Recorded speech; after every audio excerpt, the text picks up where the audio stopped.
ఈరోజు డోర్ పట్టణంలో municipal commissioner అసమర్థత, చేతగానితనంతో, నిర్లక్ష్యంతో ఉండడంతో ఈరోజు డోర్ పట్టణంలో ఉన్నటువంటి ప్రజలకి వర్షాకాలంలో కూడా తాగునీటి సమస్యతో డోర్ పట్టణం ప్రజలు తీవ్ర ఇబ్బందులకు గురవుతా ఉన్నారు.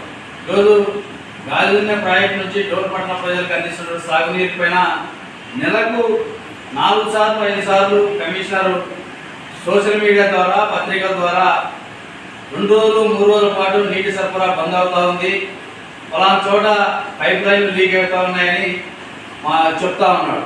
ఈరోజు ప్రతిరోజు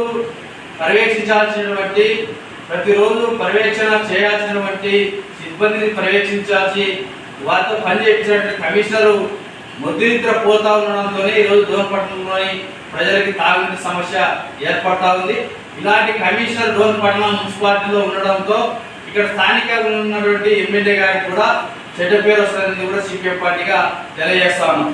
ఇలాంటి చేతగాని కమిషనర్ వల్ల, ఇలాంటి నిర్లక్ష్య కమిషనర్ వల్ల పట్టణ ప్రజలు అనేక మంది కూడా ఉన్నటువంటి కూటమి ఎమ్మెల్యే పైన అసహనంగా తయారయ్యేటువంటి పరిస్థితి ఏర్పడింది.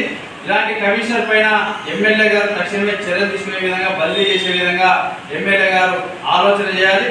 లేకపోతే కనుక పట్టణ ప్రజల దాహార్తి పైన, ప్రజలు ఎదుర్కొంటున్న నీటి సమస్య పైన సిపిఎం పార్టీగా పెద్ద ఎత్తున వార్డులో పర్యటనలు నిర్వహించి ప్రజల్ని సమీకరించి పెద్ద ఎత్తున మున్సిపల్ కార్యాలయం ముందర ఆందోళన కార్యక్రమాలు కూడా నిర్వహిస్తామనేది కూడా సిపిఎం పార్టీగా తెలియజేస్తాం.